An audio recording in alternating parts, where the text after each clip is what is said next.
The sky was full of steel. Thin lights drifted over the ocean like a swarm of cold stars. People watched on screens and in the streets. They held their breath. For weeks the world had learned to live with the shadow of the fleet.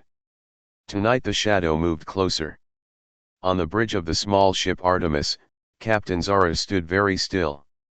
Her hands were on the rail, not because she was afraid, but because she needed the rail to remind her she was real. The crew moved around her like careful ghosts. The screens showed distances and angles and warnings in red. Outside, the alien ships hung like knives. Zara had hair the color of dust and eyes that did not leave the horizon. She had been made a captain by small choices, a steady voice in panic, a quick hand in storms, a face that did not fold when bad news came. Tonight she was captain because she kept thinking 2 steps ahead while others counted losses. "Damage report," she said softly. 12% hull breach on the port flank, the engineer answered. "Power steady. Comms jammed. 2 fighters lost at 1000. His voice was flat. The words had become rhythm to them all. The alien voice on command channels was a soft blue hiss.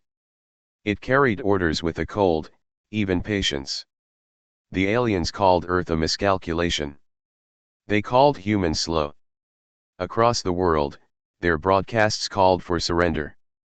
The aliens believed they had cornered the species and washed it clean. They did not know how corners work. Zara looked at a faded photograph taped to her console. It was a picture of a small planet with children running under red leaves. She had kept it when the rest of the ship felt like a machine. The picture told her why she could not let the world die slow. Below the Artemis, small boats moved like minnows. The human fleet was not a single line of glossy warships. It was a patchwork of old freighters, repaired fishing trawlers, and one merchant liner painted in half a dozen hurried coats.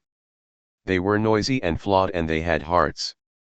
The aliens called them trash. That would be their mistake. In the workshop bay, Lieutenant Marcos and the engineers bent over a rusted cylinder. To an enemy scanner it looked like junk. To them it was a secret. Years ago, before the lights in the sky, a team had hidden a type of engine in old hulls and old docks. It was not beautiful. It was stubborn. It could not win a fleet fight on open water.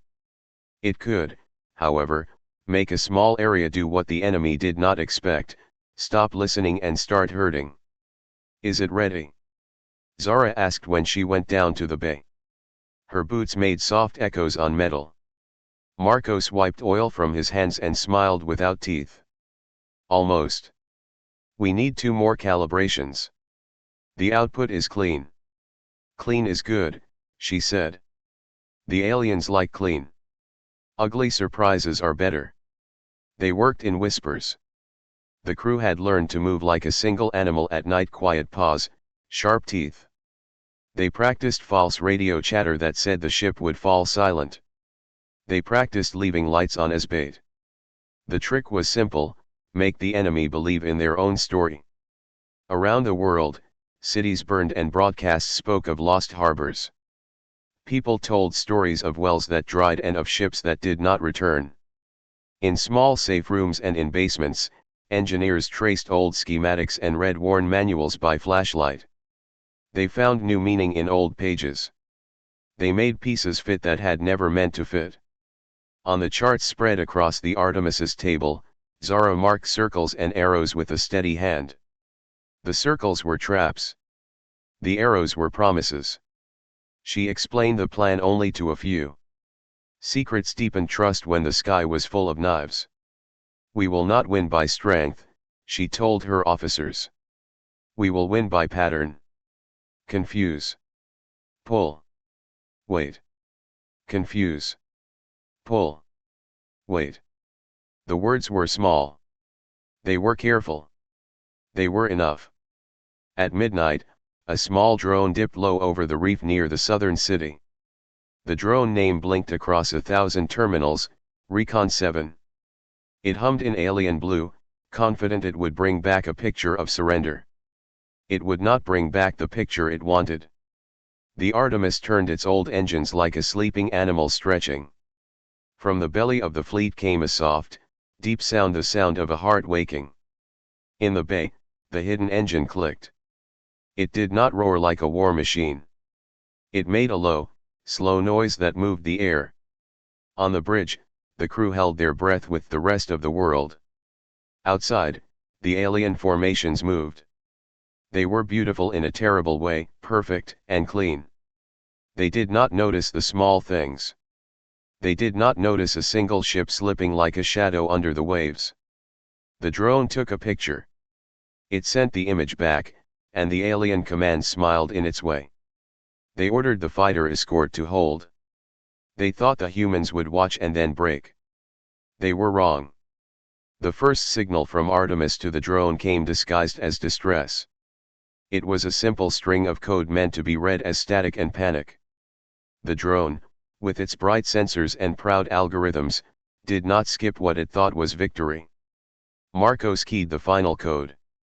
Lights on a small console winked green, then blue.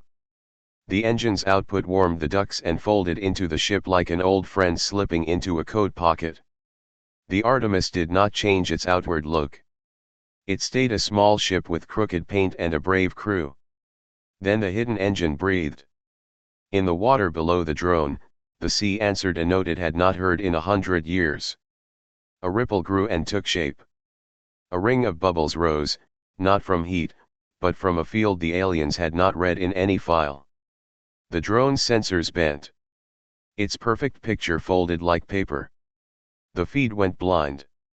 For a second the alien command did not know what happened.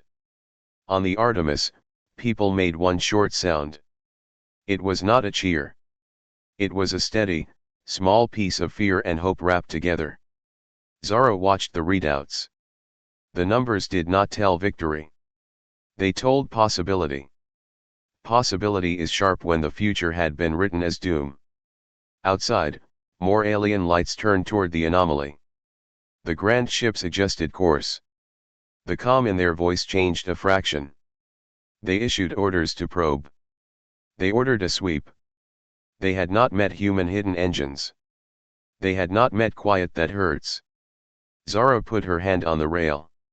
Her fingers did not shake now. She thought of the photograph and of all the small choices that had gathered her here. She thought of the way corners can make an animal clever. Begin phase 2, she said.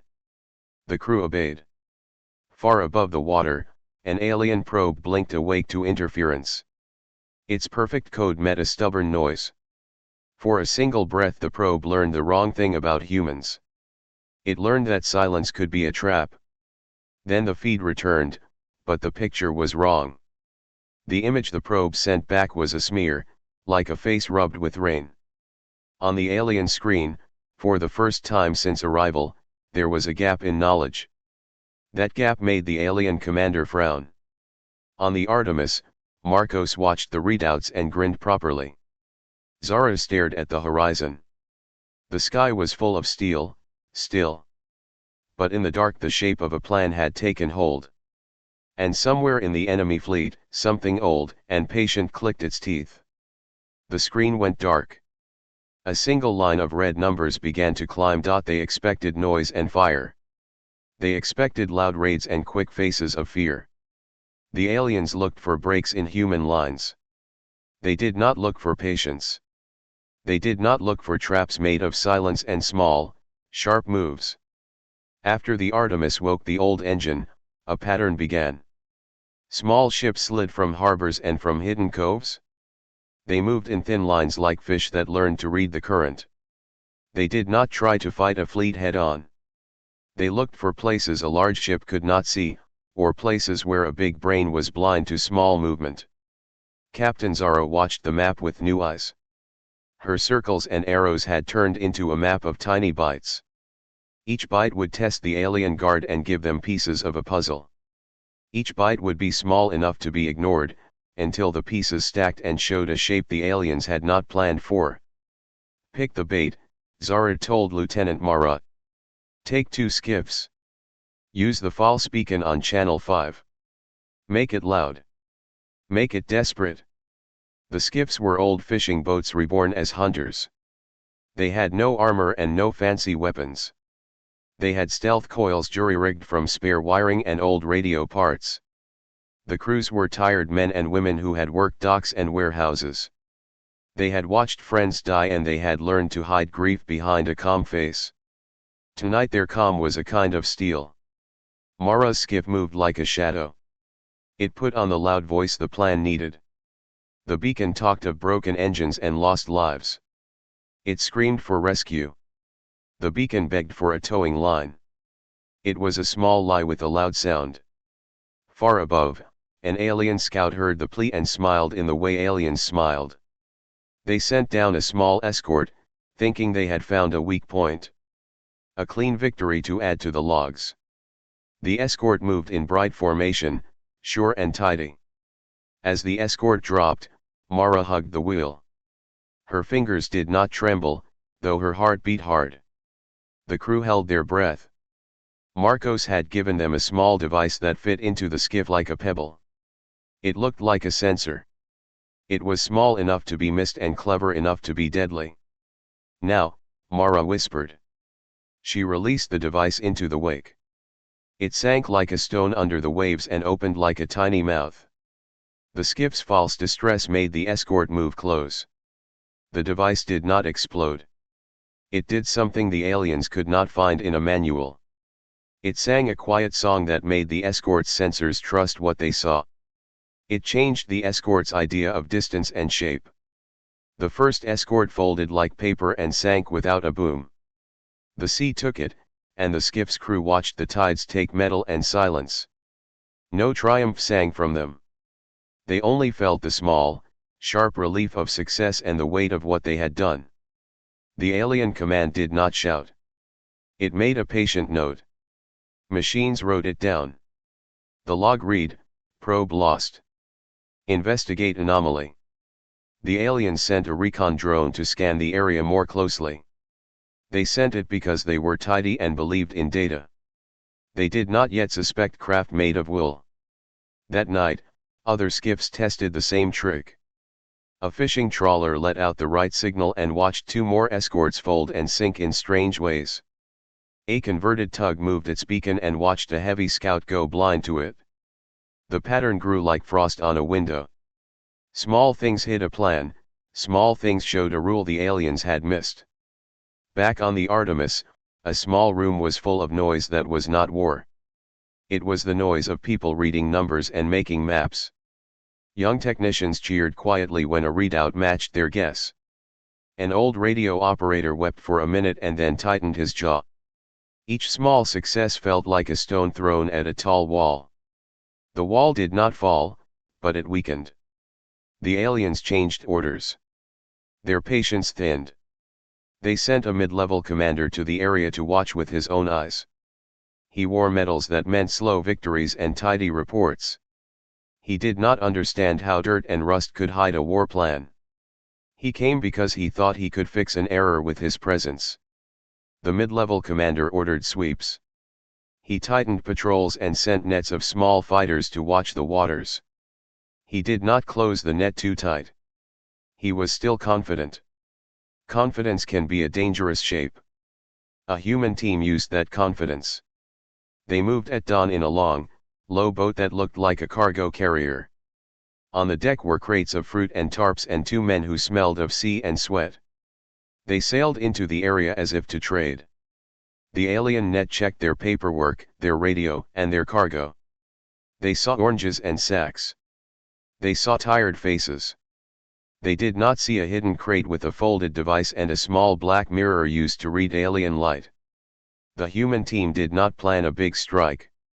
They wanted a single piece of data, the alien patrol pattern and the code the escorts used to mark friend from foe.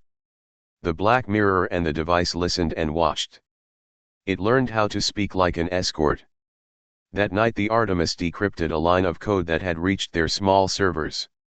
It was a clean little string the aliens used to name their escorts. The string told which formations moved together and when. It showed the timing they used to sweep a harbor. It was a small piece of truth, but truth is heavy when you need it. The crew on the Artemis celebrated not because they had won, but because they had a map of the enemy's small steps. With that map, the humans could dance around the big ships. They could pull at a string here and pull at another there. They could make the alien net tumble into its own holes. The alien commander watched the feeds and frowned. He had never lost a scout without a clear reason.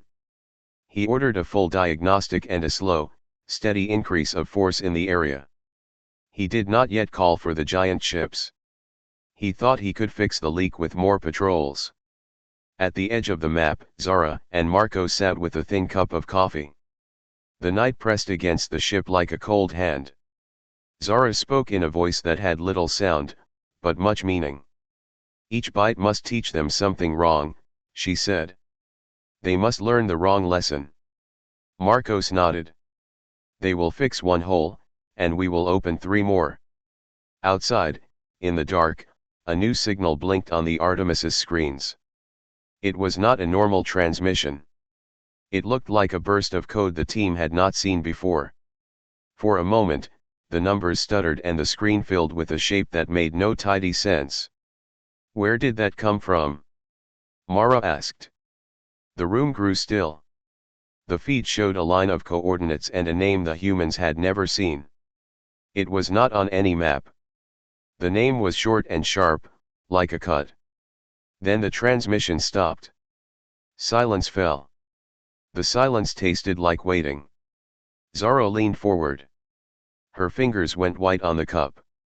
Trace it, she ordered. The crew moved. The machines hummed. Outside, the sea kept its secrets. Inside, the Artemis's small lights showed a shape that had new teeth. The game had changed shape. In the dark, something moved that neither side had planned for. War is a hard math. It asks for numbers and for lives.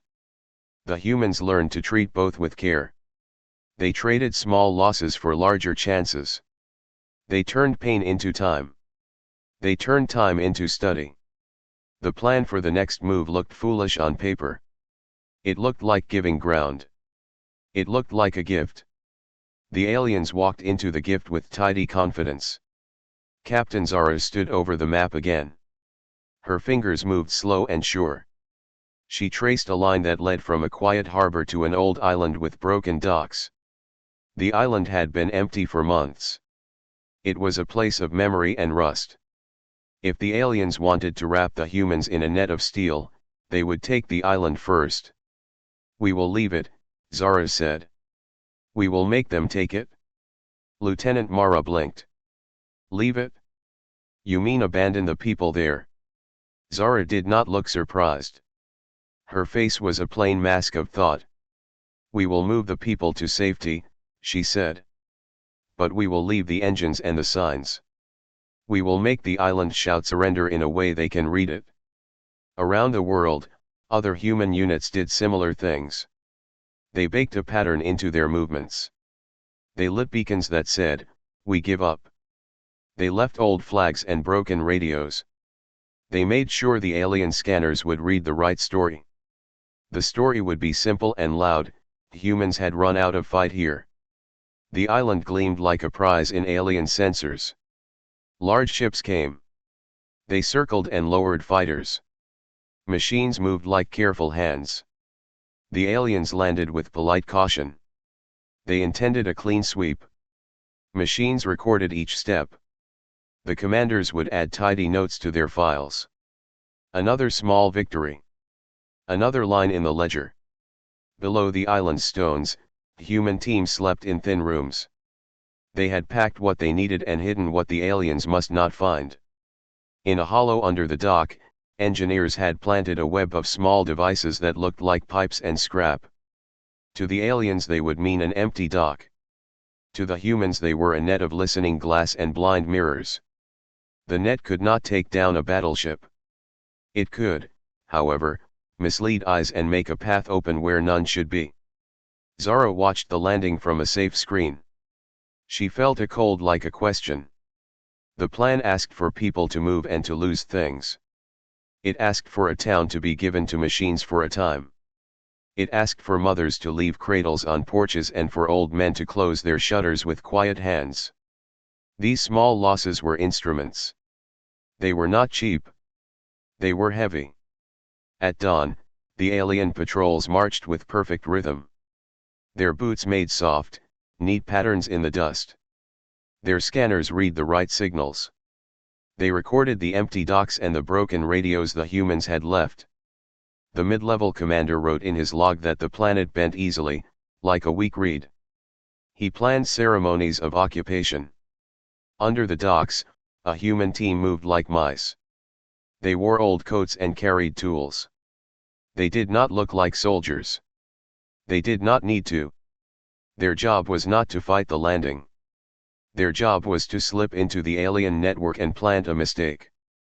The lead of the team was Anna, a quiet woman with short hair and steady hands. She had practiced this work in basements and in storm drains. She knew the feel of machines.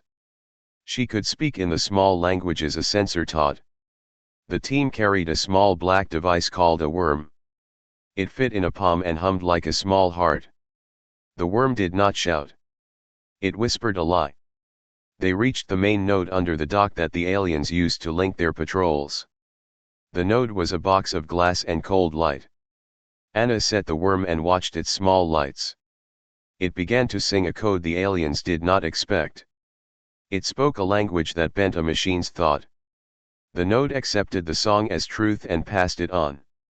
For a time the island was still as a church. The aliens felt a clean logic to their order. They did not know the code now had a finger sticking into it. They did not know that the worm would alter the timing of patrols and change the names of trusted escorts. They did not know that a single, small shift could make a sweep march into its own shadow. Inside the human command room, engineers watched the feed. The screens showed lines of data and labels. The human team cheered quietly when the readouts matched their guess. A young tech hugged a map and laughed for half a breath. This was a brittle joy. It came from the knowledge that calculation had bent the enemy for a small moment. But war is not only numbers. It is also blood. The worm's song needed time to grow. The team had to stay until the pattern set. They had to hold in place in a country that had become strange and dangerous. They had to wait for the moment their deception would draw the main net. In the middle watch, a patrol found a hidden handprint on a crate. A scanner pinged the note and an alarm went sharp. The alien commander frowned. He ordered a sweep and closed one of his net lanes. The small shift made the human team's breath catch. Anna heard the sound and felt the hair rise on her arm. "We need out," she whispered. The team moved, but the path they had taken had a new design. The aliens had tightened one sector and opened another. Machines could sniff a hiding place if they had a mind to. The worm's song had not had time to teach the system everything. It had taught a pattern, but not the whole shape. The team found themselves walking into a corridor that had men at both ends. Shots were not loud. They were quick and sharp and brief. A flare lit the hollow and showed metal and faces. One man from the human team fell with blood warm on the dock wood. Another dropped the worm. Anna grabbed it and felt a hot, small pain in her hand where shrapnel had nicked her skin. She tasted salt of her own fear. Back on the Artemis, Zara watched the feeds and felt something like knives close. The plan had asked for losses. It had not asked for this kind of close surprise. The alarm sounded in her ears like 100 small bells.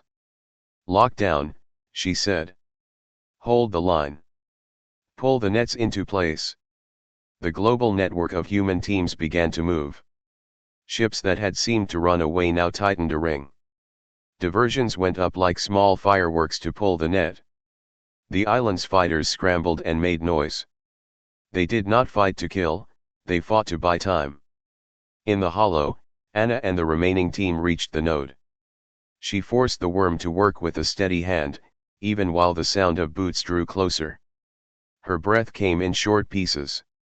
She held the device and thought of her son, who waited in a safe house and ate canned fruit with a smile that did not reach his eyes. She put the worm into the node and hit the final key. The worm's song changed from whisper to a small roar within the machine. The node's lights blinked in a pattern not meant to be. Fires of code spread like a small sickness through the island's network. For a second everything was still. The alien commander frowned and rechecked his screens. His men moved to correct the problem. They tightened lines. They shouted orders. They began to call for reinforcements. On the Artemis, Zara watched the map as small red dots jumped and stretched. The net that had seemed smooth began to tear. The island's patrols misread one another and turned inward. The human diversions pulled 2 squadrons away. The worm had done its work. But the team had not had safe return. The hollow was full of smoke and the sound of heavy boots grew louder. Anna looked at the node and at the small lights that had once been green and now blinked orange. She felt the heat of victory and the cold of the cost. Someone shouted outside. The sound was close. Anna's hand went to her pocket. She had one small thing left, a short string with a single coordinate. She pressed it. On the Artemis, the value jumped. Zara felt the air move. The plan had reached its most dangerous step. The island had been given, and now the humans had taken the inside of the alien net. Then, very near, the sound of heavy boots stopped. A new voice came over the channel in a language the humans had not heard before. It was deep and quick. It did not sound like a machine. "Who are you?" the voice asked. Anna lifted her head. Outside, a shadow passed the hollow mouth. The shadow carried a light that did not belong to any patrol. The sound of the alien voice was a question and a knife. The feed stuttered once on the Artemis. The screen filled with white. Then a new name appeared in the corner, a name no map held. The game had changed. The room went very quiet. They said humans would break. They said humans would scatter like frightened birds. The aliens listened to their own certainty and stopped hearing other sounds. They did not hear the low hum beneath cities, the secret breathing of machines being brought back to life. They did not hear hands turning wrenches until metal remembered how to roar. In basements and old factories, people worked with lamps and with songs. Women who had never used a welding torch learned the sound of sparks. Old shipwrights walked through broken hulls and grinned like boys. Children delivered parts and ran back to their mothers with grease on their palms. The hidden yards were not neat. They smelled of oil and coffee and old iron. They smelled like making. On the far side of the bay, a dry dock that had been a museum for rust became a womb for ships again. Workers pulled tarps off old freighters and found bones of engines beneath years of dust. A team of engineers fitted new coils into tired frames. They moved like people who rebuild a heart. Machines that had been locked for decades remembered their orders. They coughed, sputtered, and then settled into steady beats. Captain Zara watched a live feed of the yards. The Artemis was small, but the human effort looked vast on the screen. Little ships slid into the water with careful pushes. Crews tested radios and fixed steering. They painted them fast and ugly. They painted them with symbols that the aliens had never taught their scanners to read. Each ship had a patchwork name. Each ship carried people who had decided to stop running. "Activate salvage fleet," Zara said. Her voice was steady. The phrase felt like a prayer and an engine itself. Around the globe, crews put systems online that had been hidden since the last Great Wars. Old defense arrays flickered awake. Satellites in low orbit blinked and began to talk again. Even quiet civilian engines found ways to lend power. The world had been taught to hide. Now it taught itself to shout in ways that could not be ignored. The human strikes did not come as one great storm. They came like an orchestra tuning into a single note. Small teams hit supply lines, shorting sensors with smoke and mirrors. Engineering boats disabled local comm relays. Divers cut undersea cables. Each strike was a thread pulled loose from the alien net. The aliens tried to patch one hole and found two more open. On the Artemis, Lieutenant Marcos grinned as he watched a live feed where a converted fairy pushed a small device into an alien relay and it went dark. Young technicians cheered in quiet voices. The joy was small and brittle, but it was real. The alien admiral, who watched from his immaculately clean command deck, sent sharp messages. He did not understand the way humans repaired. He could not see the meaning in a tugboat with a jury-rigged coil. To him the world was numbers and lines. He ordered counters, and counters failed. Zara took a deep breath and made a message to the admiral. It was not a threat. It was a simple sentence spoken into a loud channel so he could hear the human voice behind the machines. "We are not your mistake," she said. "We are still here." For a second the alien feed went quiet. Then the admiral answered in a tone the humans had learned to read: cold, casual, and sharp. "You are illogic," he said. "You are noise on a clean line. Submit." Zara let the admiral's voice hang. Then she said, "We are something you cannot hold." The admiral's hand tightened on his console. He ordered a strike to show force. The alien fleet gathered a weapon the humans had not seen in their scans. It was a slow machine, long and hidden within the belly of a command ship. It hummed like a hive before a storm. On screens the humans could not tell what it would do.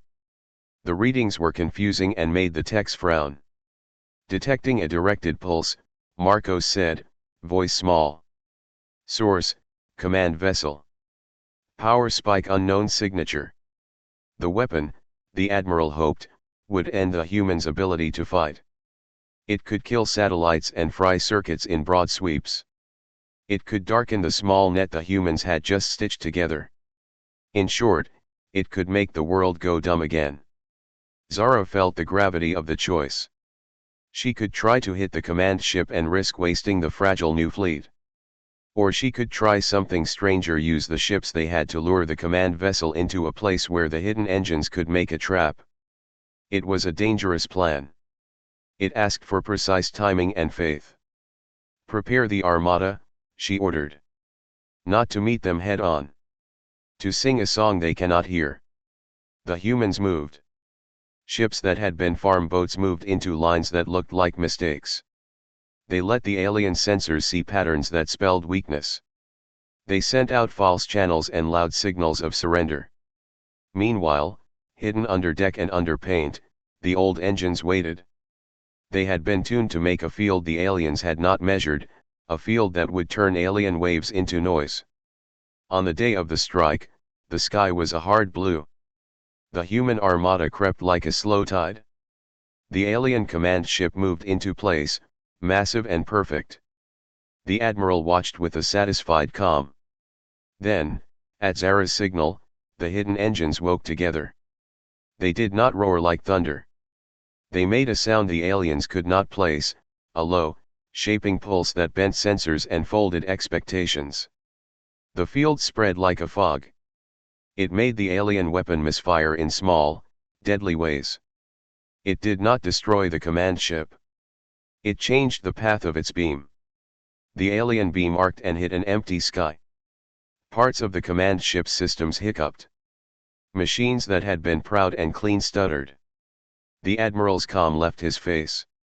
He barked orders that turned into confusion as his screens filled with wrong pictures. Human fighters, small and fast, moved into the gaps. They were not meant to beat the command ship. They were meant to confuse and to take advantage. They fired at points the aliens did not expect and caused small, precise damage. It felt like a game of quick hands. For a moment, the battle swung. The alien fleet faltered and then rallied. The admiral, furious, ordered a last measure. He launched a device that the techs on the Artemis finally named, a solar array breaker. It was a long, thin missile that would strike high above and send a wave to fry the planet's energy web. If it hit, cities would go dark for months. The hidden yards would die. A red symbol blinked on the Artemis console. The countdown began. Zara watched the numbers fall and felt the world narrow to breath. Marcos's fingers flew over keys. Warnings screamed. Outside, the human fleet looked small and brave against the sky. The admiral's weapon was already arcing upward, a silent white line climbing into the blue. "Can we stop it?" Mara asked. Zara did not answer at first. She looked at the screen and then at the faces around her. She thought of the docks, of hands that had learned to weld, of children with grease on their hands. She thought of old shipwrights and mothers who had packed small bags. "We will try," she said. The ship's engines pushed. The Artemis moved like a small animal with a big heart. In the command channel, messages flew, a plan folded into 3 small moves. It asked for courage, for speed, and for a kind of luck that needs hard work. The human ships turned and ran not away, but toward a position that might tilt the beam. The hidden engines sang and the sky split into new lines of calculation. The missile's red clock kept counting down. Then, somewhere past the clouds, the beam found a target. The screen went white. The air in the Artemis felt thin. A sound like a long bell started to ring. The countdown stopped at 1. The screen froze. The room held its breath. And then, very far away, a new signal began to climb the channels, a pattern that the humans had not seen before. The last minute held more voices than a city. A soldier chose mercy. An engineer chose risk. A leader chose truth. Captain Zara sat with the red numbers and watched the world tighten to a breathing line. Outside the Artemis, the sky was a map of signals and steel. Inside, each person felt the same thin thread of fear. The alien weapons clock had stopped at 1. For a moment the world had frozen on the edge of a new dark. Then a strange pattern climbed the channels, the code the humans had never seen. It spread like a thought across alien lines and landed in the command ship with no name. Anna's worm had moved deep into the network. It had not simply lied, it had taught a new language of doubt. The machines in the alien fleet tried to fill the gap with the new signal and found nothing tidy. The admiral barked orders and the network replied with choices it could not fold into neat answers. Machines asked questions and got human answers: hesitation, mercy, rage, bargaining. Zara felt the change as if someone had opened a window in a hot room. Her team read the alien feed and saw the health of their enemy's command flip like a coin. The admiral's face, which had been ice, now looked thin and raw. He did not know how to act when nothing fit his rules. "Now," Zara whispered. Her voice was small, but it carried like a flag. Marcos moved. He had a plan that was not beautiful. It needed one ship to get close enough to the command vessel to flash a mirror of human voices through the admiral's own channels. The mirror would not destroy equipment. It would show the admiral the faces of those the fleet's actions had cost. It would show him what machines did not count: names, children, lists of small things. The hope was that the admiral's machine mind could not ignore a human name repeated in the language of his fleet.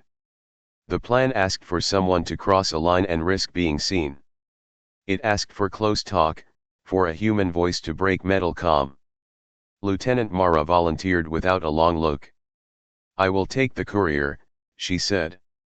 Her hands were steady. "If I can get near enough, the feed will show them we are not numbers." Zara did not want to lose her officers. She also knew when courage was the only tool left. "Do it," she said. Mara took a small skiff and ran with engines that tasted like old smoke and hope. The armada opened a path and small ships made noise like a curtain. Mara slipped through the gaps and sailed toward the perfect hull of the command ship. The admiral watched this with a cold, puzzled stare. His machines read the skiff as an unimportant speck. Mara keyed a transmitter as she moved. Her voice was plain and clean. She spoke names.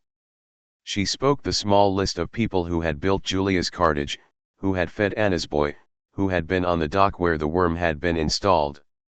She spoke names and a few tiny stories: a mother who sang to her daughter, an old man who taught welding, a child who loved orange fruit. Her voice did not scream. It was simple. It was human. The Admiral's feeds were not designed to process such data. They expected signal patterns and machine flags. They did not expect the weight of a human voice. Screens that had shown numbers now showed faces, voices stitched into the channels. The Admiral leaned forward. For once he saw beyond the logbooks and the neat reports. He saw cost. Inside the alien command, an officer whispered a question to the Admiral in his own tongue. The Admiral answered, and a pause like a fault line ran through his fleet. Machines waited for orders they could no longer trust. At the same time, Anna's team made a choice of its own. They found a small way to open a path to the command ship's sensors, not to burn them but to feed them the pattern of confusion they had learned. The worm sent a mirror back, not lies, but truth reshaped. It showed the machines that the humans moved not by cold logic but by messy love and stubborn mercy. The Admiral clenched his hands. He had built his life around clean outcomes. He had believed in control. Now the clean lines folded like paper. He called for a broad sweep to erase the noise with one severe order. But his officers hesitated. Machines transmitted doubt back into his console. "Pull back," he ordered at last. The voice came small and empty on the channels. It surprised his crew. They asked why, and he said little. He could not name the exact reason. He said only, "We cannot bind that which burns too brightly." The alien fleet began to withdraw in loose columns, not the tidy retreat the humans expected. They left behind some scraps and a silence that had teeth. The Admiral did not risk the solar array breaker again. He could not be sure what the humans would do next. Uncertainty is a kind of war in itself. On the Artemis the map filled with tiny green lights as ships came back from the line. People wept, quietly, for things lost and for things kept. They did not cheer for victory. They felt the bone-deep tiredness of those who had been at war and had lived. Anna held a bandage to her arm and smiled like someone who had seen a door open. Across the planet, cities lit candles. People met their neighbors and counted losses and names. They rebuilt roofs and repaired engines. They told their children stories in simple words, how the sea had saved a skiff, how a worm had sung, how a captain had chosen to risk a life to speak names. The Alien Council sent messages in a slow, clipped tone. They said they would withdraw and seek counsel. Other species watched and sent observers to the edge of human air. They came with questions and new caution. The galaxy's maps had been redrawn not by fire, but by a strange idea: unpredictability can be a weapon. In quiet rooms, Zara and her officers argued about what came next. Some wanted to strike while the Admiral's face was raw. Some wanted to build and heal. Zara listened. The choice was not only military. It was moral. "We must not become the thing that hunts for a clean win," she said at last. Her voice was tired but sure. "We made them see us.